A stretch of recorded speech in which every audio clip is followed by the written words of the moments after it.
We provide you the platform to turn your dreams into reality. Give wings to your aspirations with KR Mangalam University. Pakistan में दुनिया की पोल खोलने के लिए भारत की तरफ से ऑल पार्टी डेलीगेशन विदेश भेजा गया है। इसी कड़ी में बहरीन के बाद भारत का दल कुवैत पहुंचा, जहां असदुद्दीन ओवैसी ने जमकर पाकिस्तान का धुआं उड़ा दिया।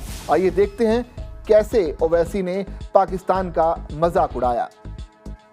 अक्सर स्कूल में क्या होता था कि हम अच्छे पढ़ने वाले बच्चे के बाजू पे बैठता था, तो नकल करने के लिए अकल भी चाहिए। इन नालायकों को अकल भी नहीं है। हाजा मजनून। सुना आपने, ये ओवैसी हैं जिन्होंने भारत के लिए किसी सैनिक की तरह मोर्चा संभाला है। पीछे तिरंगा, सिर पर इस्लामी टोपी और आंखों में किसी भारतीय का वो जुनून जो पाकिस्तान को लताड़ने के लिए बेताब है। ओवैसी ने कुवैत में जाकर पाकिस्तान को इस बार ऐसा धोया कि पाकिस्तान भी देखकर घबरा जाएगा। दरअसल यहाँ पर ओवैसी ने बताया कि किस तरीके से पाकिस्तान के नालायक नकल करने लायक भी नहीं है। दरअसल ओवैसी उस डेलीगेशन का हिस्सा हैं जिसे ये जिम्मेदारी दी गई है कि ऑपरेशन सिंदूर को लेकर पूरी दुनिया में अलग अलग देशों में जाकर वो भारत के पक्ष को रखे। और इसी कड़ी में ओवैसी बहरीन के बाद कुवैत पहुंचे थे और यहीं पर उन्होंने मीडिया से बात करते हुए पाकिस्तान के उस झूठ को उजागर किया जिसे लेकर उसकी जमकर किरकिरी हो रही है।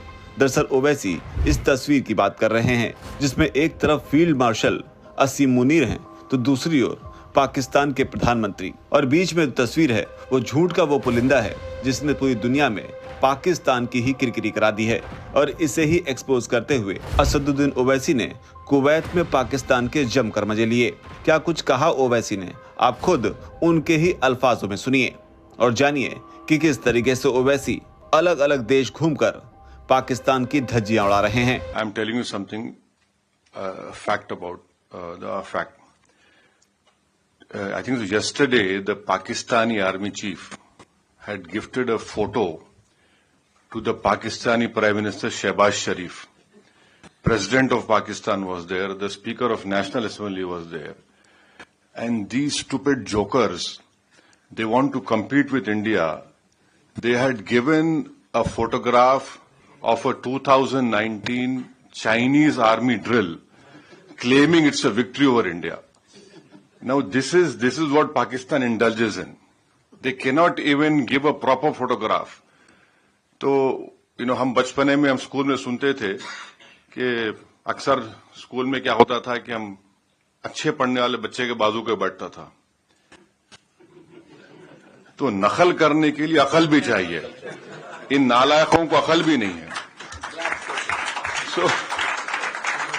So you just imagine that your own country's prime minister, president, speaker of national assembly is there. Your so-called Mr. Field Marshal is there, and the Field Marshal gives a photograph of a Pakistani Chinese drill of PHL-03 in 2019. So this is what Pakistan indulges in, and that is why you must not, whatever Pakistan is saying, don't even take it with a pinch of salt. Rely on what our foreign ministry is saying, our official spokesperson are saying, and also don't believe our TV channels. Some TV channels have, their own. So Haza Majnoon. तिरंगे के सामने बैठकर ओवैसी के इन तेवरों पर आप क्या कहेंगे? आपकी जो भी राय हो नीचे जाकर कमेंट सेक्शन में जरूर लिखें।